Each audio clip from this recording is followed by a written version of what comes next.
your face. You think disgrace, kicking your can all over the place, singing we will rock you. Film diawali dengan memperkenalkan seorang pria bernama Nick.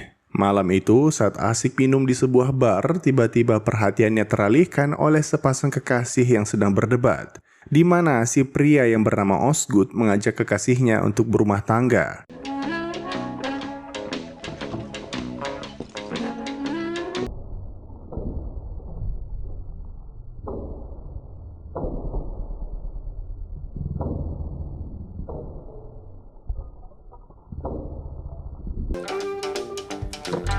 Tapi kekasihnya ini selalu saja menolak dengan berbagai alasan. Perbincangan mereka berdua terhenti oleh kehadiran Nick yang tiba-tiba memaksa pacar Osgood untuk berdansa.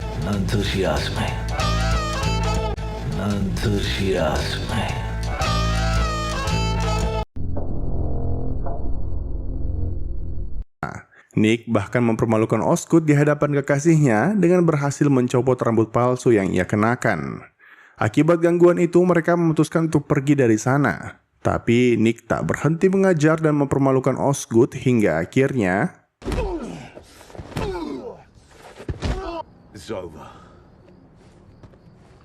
kejadian barusan membuat pacar Osgood kelepek-kelepek. Ia tak menyangka pacarnya bisa sama cowok itu, dan akhirnya memantapkan hatinya untuk menikah. Di waktu yang sama, di depan sebuah rumah sakit, terlihat seorang wanita yang mengalami luka parah akibat dianiaya orang tak dikenal.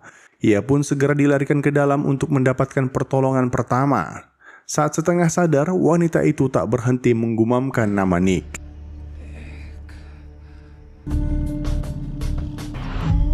I want my revenge, Nikki. Jadi, siapa Nick sebenarnya? Apakah benar ia hanya seorang pecundang? Nyatanya sebaliknya. Sehari-hari ia bekerja sebagai konsultan keamanan. Pagi itu, ia mendapatkan seorang klien yang mengaku sebagai miliuner muda bernama Cyrus, di mana ia meminta untuk ditemani berjudi selama berada di Las Vegas. Could you tell me about yourself? You want my qualifications? Along those lines. Along those lines. Nick pun sepakat untuk menemaninya sebentar malam. Dari sana Nick ke sebuah restoran untuk sarapan. Namun saat di parkiran ia kembali bertemu Osgood yang terlihat sangat bahagia. Ia sangat puas dengan akting Nick semalam. Ya, jadi ternyata kejadian semalam hanyalah akting semata demi meyakinkan pacar Osgood kalau ia adalah pria sejati. Maka dari itu Osgood memberi Nick bayaran 2 kali lipat. Namun Nick bukanlah orang yang mata duitan. Ia menolak dengan halus bonus yang diberikan karena sejak awal Nick hanya ingin membantu hubungan asmara teman baiknya. Work, Nikki! She loves me, Dad. $1,000. Saat sarapan, Nick berbincang dengan pelayan resto yang sudah sangat akrab dengannya. Ia bercerita memiliki sebuah mimpi di mana sangat ingin pergi ke sebuah kota kecil di Perancis dan menghabiskan hidup selama 5 tahun ke depan untuk bersantai. Tapi untuk mewujudkan impian tersebut, Nick memerlukan uang paling tidak $500,000. Yes. Right now I'm only short $499,000. Anyway, sebelum pergi dari resto, Nick diberitahu kawannya kalau Holly baru saja menelpon dan memintanya untuk mampir. Ternyata Holly adalah wanita sekarat yang tadi kita lihat. Entah apa hubungan mereka berdua, namun Nick dan Holly tampaknya cukup dekat. Di rumahnya, siang itu Holly mulai bercerita kronologi kejadian beberapa hari lalu, di mana ia baru habis pulang kencan di sebuah hotel. Tiba-tiba 3 orang tak dikenal memasuki lift dan memaksa Holly untuk ikut ke sebuah pesta. A fighter. He did what he did. Yang ternyata jebakan. Di kamar si orang tak dikenal ini, Holly diperkosa dan begitu selesai, 2 orang bodyguard pria itu memukulinya agar tak berani mengadukan persoalan ini ke polisi. Sekarang, Holly ingin menuntut balas dendam. Nick sendiri merasa iba, tapi juga agak kesal ke Holly yang masuk ke sebuah hotel yang sudah jelas-jelas adalah sarang dari para mafia. Bahkan jauh-jauh hari, Nick sudah sering memperingatkannya. Pada intinya, Nick bilang harusnya Holly menyewa pengacara ataupun detektif untuk mengusut kasusnya dan bukan dirinya.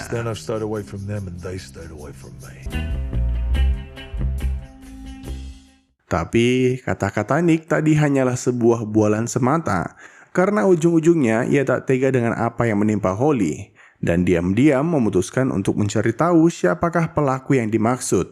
Nick kemudian ke hotel tempat si pelaku nginap. Di sana ia menemui teman lamanya bernama Millie. Nick meminta tolong untuk dicarikan pelaku yang Holly sempat jelaskan ciri-cirinya. I was with 2 large bodyguards. Get off at 4.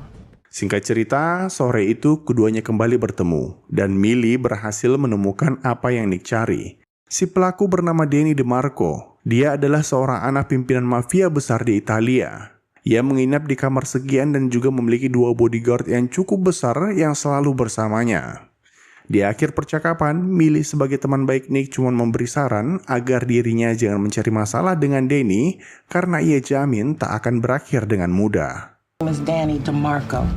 You did me something once. Setelah mendengar nasihat itu, Nick kembali menelpon Holly dan bilang ia tak mendapatkan info apapun soal pelaku yang memperkosanya. Tapi Holly sudah kenal baik dengannya.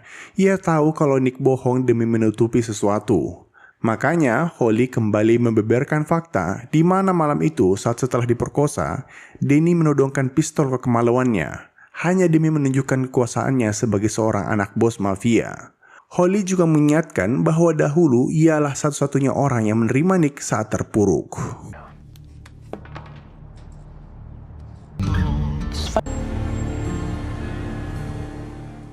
Singkat cerita, malam itu Nick harus menemani Cyrus berkeliling Las Vegas. Mereka pergi dari satu kasino ke kasino lainnya. Tapi sebagai seorang miliuner, Cyrus terlihat agak mencurigakan, apalagi ia hanya berjudi di meja taruhan yang untuk kalangan kelas bawah. Tapi bagaimanapun juga, itu sudah menjadi bagian dari pekerjaan Nick. Di lain sisi, pikirannya malam itu sebenarnya lebih terganggu oleh kata-kata Holly di telepon tadi. Dan karena merasa berhutang budi, akhirnya Nick memutuskan untuk memberitahu Holly identitas pemerkosanya, serta nomor kamar hotel yang ia inapi. Tapi ujung-ujungnya Holly kembali meminta lebih. Ia maunya balas dendam, dan Holly tahu betul hanya Nick yang mampu membantai siapapun, bahkan jika targetnya seorang bos mafia. Just for what, Holly? I want his nuts in my hands. I want my revenge, Nicky. Malam itu, Nick mendatangi kamar Danny mengaku sebagai teman dari seorang bos mafia Las Vegas bernama Baby. Ia pun diizinkan masuk dan berbincang dengan Danny soal permasalahan Holly. Tapi bukannya mengakui perbuatannya, Danny malah berpura-pura tak ingat apapun. Bahkan mengancam balik menggunakan senjata api. Nick sebenarnya sangat ingin menyelesaikan semua persoalan ini secara baik-baik. Ia bahkan mencoba menenangkan dirinya dengan membayangkan cita-cita liburannya di Perancis. Tapi namanya kesabaran, ya ada batasnya.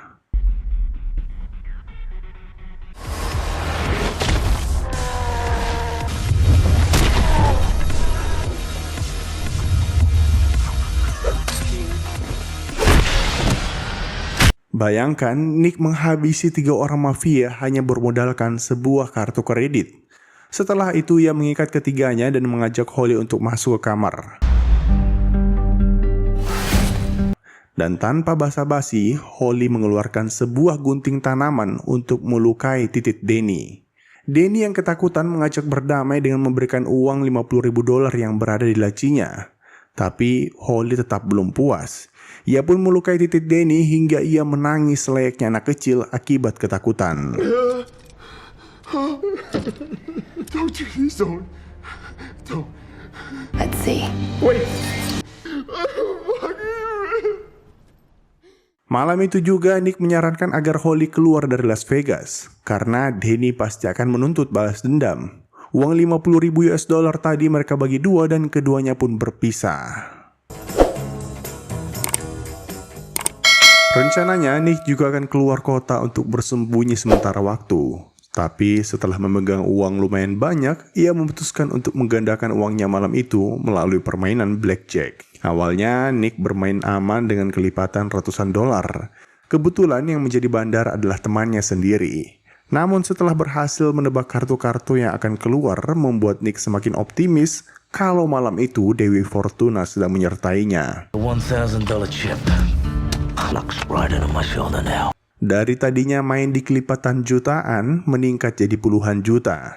Namun setelah bandarnya diganti, Nick memutuskan untuk berhenti sejenak. Lumayan, ia sudah untung kurang lebih 120-an juta. Malam itu Cyrus juga berada di kasino yang sama.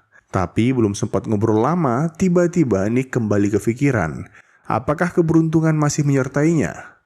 Karena penasaran, ia pun kembali ke meja judi. Dan benar saja, kemenangan demi kemenangan terus ia dapatkan. Orang-orang di sana bahkan merasa kagum akan kemampuan judi Nick yang kini telah memenangkan ratusan ribu dolar. Yang awal modalnya cuma $100, kini chip yang ia miliki berjumlah 506.000 US dollar. Nilai yang cukup untuk mewujudkan mimpinya liburan di Prancis. 100. I like blackjack. Good. Maybe more than I should.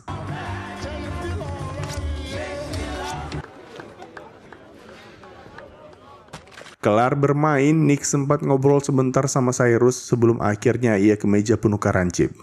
Tapi bukannya menukarkan semua chip yang ia miliki, Nick malah tergoda untuk kembali bertaruh. Di sini kita dibuat sadar salah satu alasan Nick tak pernah bisa menggapai mimpinya adalah hobinya bermain judi. Dan tak tanggung-tanggung, kali ini Nick mempertaruhkan semuanya dalam sekali game. Bahkan ia juga mengeluarkan uang cashnya. Jadi total taruhannya 525.000 US dollar. Orang-orang kembali berkumpul menyaksikan kegilaannya. Tapi seperti yang kita duga, kali ini ia sial bukan main. Nick kehilangan segalanya.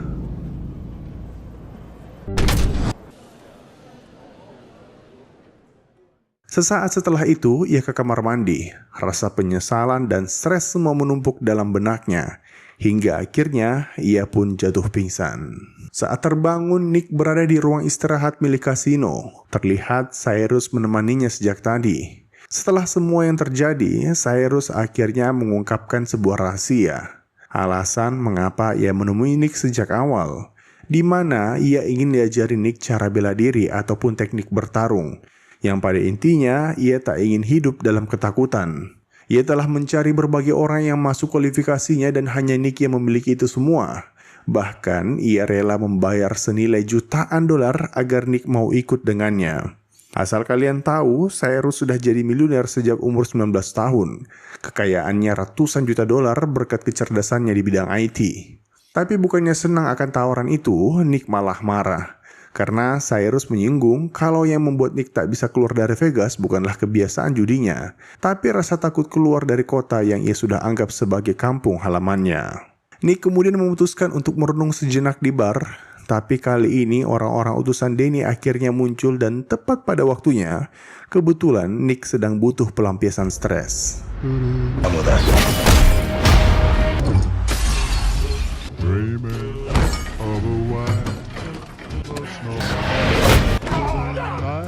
Kalian sudah bisa menebak dialah si botak overpower. Mau berapapun preman yang Danny kirim padanya saat itu, tak satupun dari mereka yang bisa menangkap Nick.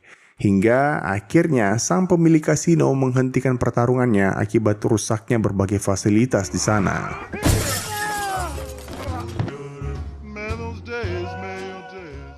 Namun Nick langsung tunduk ketika sang bos mafia Las Vegas bernama Baby memanggilnya untuk sebuah pertemuan khusus. Mereka berdua saling menghormati sejak lama, namun peraturan tetap peraturan. Nick dituduh telah merampok Danny plus membunuh 2 bodyguardnya. Padahal kita ketahui bersama, Nick hanya melukai mereka. Singkat cerita, Nick pun dibawa ke sebuah ruangan khusus untuk disidang. Jika terbukti bersalah, Nick akan langsung dibunuh. Di sana, Danny telah menunggunya dan Baby langsung meminta Danny untuk menceritakan kronologi kejadian pembunuhan kedua bodyguardnya. Di sini kita saksikan Danny yang pengecut mengarang-arang ceritanya dan bahkan mencoba menutupi dosanya yang telah memperkosa Holly. Ia bilang Nick tiba-tiba datang ke kamarnya dan menembak kedua pengawalnya. Tapi Nick cuma tertawa dan bertanya 2 hal. Yang pertama adalah mengapa ia harus membunuh menggunakan pistol. Danny pun bilang semua orang kan membunuh menggunakan pistol. Tapi Baby langsung membela Nick, di mana ternyata sudah menjadi legenda di Las Vegas kalau Nick adalah orang yang mampu membunuh siapapun tanpa perlu senjata api. Bahkan kata Baby, bisa saja ia membunuh bermodalkan sebuah asbak. Kedua, Danny diminta untuk menunjukkan luka di kelaminnya sebagai bukti kalau semalam ia dibuat menangis oleh seorang wanita. Pada intinya, Danny membunuh kedua pengawalnya karena merasa malu. Ia takut jika kejadian memalukan semalam bocor ke orang lain. Second cousin. Principal, I'm gonna see you real soon. Sebelum berpisah, Baby cuma memperingatkan Nick kalau Danny tak akan tinggal diam dan sebaiknya ia mengungsi sementara waktu. Singkat cerita, dari sana Nick memutuskan mampir ke restoran andalannya untuk sarapan. Kini ia bingung karena uangnya telah habis dan para mafia masih akan terus mengincarnya. Tapi tiba-tiba di ujung meja Cyrus kembali muncul dan mengatakan ingin berterima kasih karena telah menyadarkannya bahwa semua orang memiliki ketakutannya masing-masing. Di sini akhirnya Nick mengakui kelemahannya dalam berjudi dan takut untuk keluar dari zona nyaman.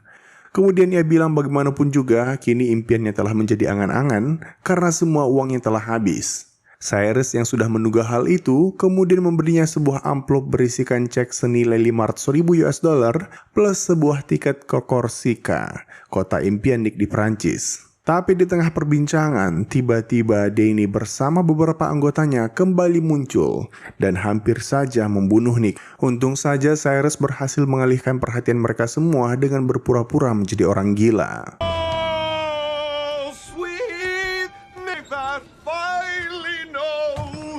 Nick berhasil kabur dan bersembunyi di atas kanopi.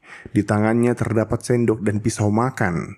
Ia kemudian menenangkan dirinya sebelum akhirnya langsung loncat untuk beraksi.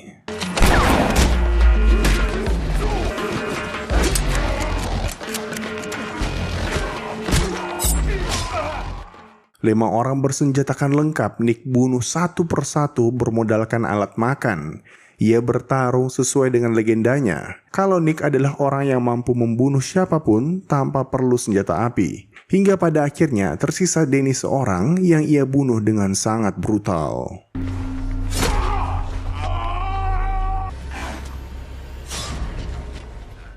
Saat akan naik ke mobil, Cyrus kembali menghampiri Nick dan memaksanya untuk menerima tiket dan uang yang ia hadiahkan. Nick mencoba menolak namun Cyrus tetap ngotot. Karena walaupun terlihat simpel, Nick telah berhasil menghilangkan rasa takut di dalam hatinya. Friends? Don't ruin it. Merry Christmas, Nick. Dari sana, Nick mampir sebentar ke motel untuk mengambil pakaiannya. Dengan sangat berhati-hati, ia keluar kamar dan kembali mengendarai mobilnya hingga terlihat ia berhasil keluar dari Vegas dengan selamat. Menuju kota impiannya. Dan dengan begitu, film pun tamat. Terima kasih telah menonton, sampai jumpa di film selanjutnya. Jangan lupa komen, like, dan subscribe.